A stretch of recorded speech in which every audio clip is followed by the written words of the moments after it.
At first glance, they may not seem like they have very much in common. The Great White Horse Hotel in Ipswich, which inspired Charles Dickens's novel The Pickwick Papers, St Mary's Church in Stoke by Nayland in Suffolk, painted by Constable, and Holbeck House near Dudley in the West Midlands.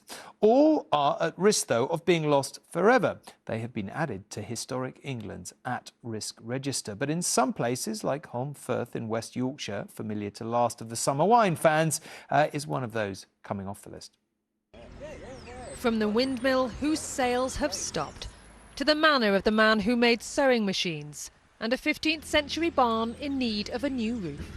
These buildings have all been added to a register of historic sites deemed at risk of ruin. It's certainly not a task for somebody who's in it for the short haul to sort out woodworm, dry rot, wet rot and anything else you can think of. Buildings like this Grade 2 listed chapel are added to the register if they're deemed at risk of neglect, decay or inappropriate development.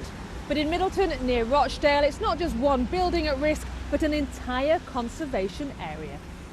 So this is the oldest mill in Middleton. Some of these buildings are in a really bad state. Are they really worth saving?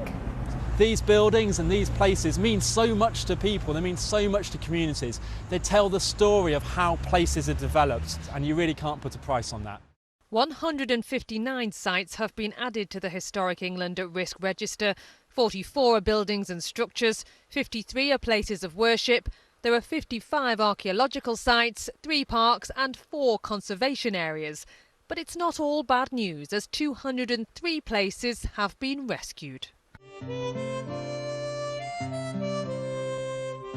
When the cameras stopped rolling in the Yorkshire town of Holme Firth, Last of the Summer Wine's former home fell into decline, and it's taken years of conservation work to restore it. If we didn't protect them, they'd just die, wouldn't they, without people like us doing what we do. In Salford, a church ravaged by fire in 2017 has also risen from the ashes and been removed from the at-risk register.